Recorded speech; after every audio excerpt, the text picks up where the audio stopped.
In the quiet town of Harvest Hollow, where houses sported carved pumpkins on their porches and children eagerly awaited the night of trick-or-treating, there stood an expansive field known to all as the Candy Crops.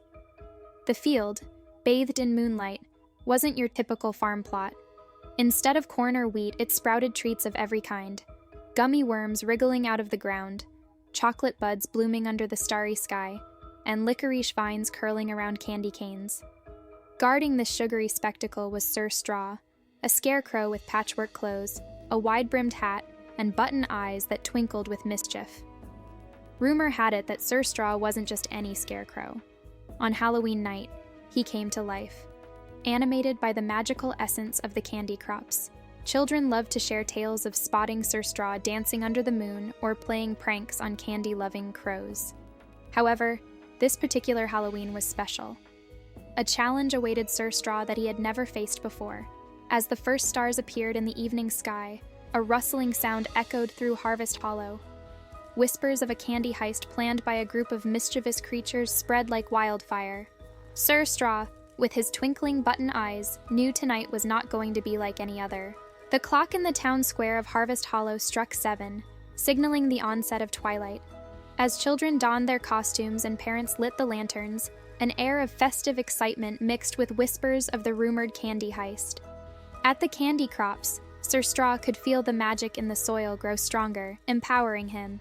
Each pulse of energy made his stitches tighter and his straw heart braver. He was ready to confront whatever creatures planned to plunder the precious candy treasures. From the edge of the field, a parade of peculiar creatures began to emerge. There were goblins with pockets ready to be stuffed, werewolves drooling at the sight of candy bones, and tiny fairies, dazzled by the shimmering sweets. Their intentions were clear: to raid the Candy Crops under the guise of Halloween. But Sir Straw wasn't alone. The Candy Crops themselves had a few tricks up their sleeves. When a goblin tried to snatch a handful of gummy worms, they playfully wriggled away. A werewolf found the candy bones singing hilarious tunes, distracting him from his mission. As the creatures ventured further into the field, they found themselves caught in a maze of candy canes and licorice vines. The once alluring sweets now playfully hindered their progress, turning the heist into a game of laughs and surprises. As the evening progressed, Sir Straw became the unexpected hero of Harvest Hollow's Halloween. Instead of guarding the Candy Crops from the creatures, he turned the field into a playground of magical wonders, where every creature experienced delightful surprises. The fairies, previously enticed by the shimmering candies, now danced in the air, leaving a trail of sparkling fairy dust. They giggled as they watched the werewolves form a conga line, led by the singing candy bones. The once menacing goblins were now engaged in a game of hide-and-seek, with the gummy worms proving to be expert hiders. Every time a goblin thought he'd found a worm, it would slip away, leaving the goblin in a fit of laughter. The news of Sir Straw's magical playground reached the children of Harvest Hollow. Drawn by the tales of Candy Crops coming to life, groups of children began arriving, their Halloween costumes adding to the festive atmosphere. By the time the clock struck midnight, the Candy Crops field had transformed into Harvest Hollow's most magical Halloween party. Sir Straw, once just a guardian of candies, had become the heart of the town's Halloween celebrations. As the hours flew by, the once hesitant creatures of the night became the best of friends with the children of Harvest Hollow. Stories were shared, and playful challenges were issued. A group of children taught a band of goblins the art of marshmallow roasting, while a young witch initiated a werewolf into the secrets of broomstick racing. The Candy Crops, sensing the harmony around them, began their own magical display. Licorice vines intertwined to form swings, and chocolate buds burst open to reveal cocoa butterflies that fluttered around, tickling everyone in their path. Sir Straw, feeling the collective happiness around him, decided to introduce a special surprise.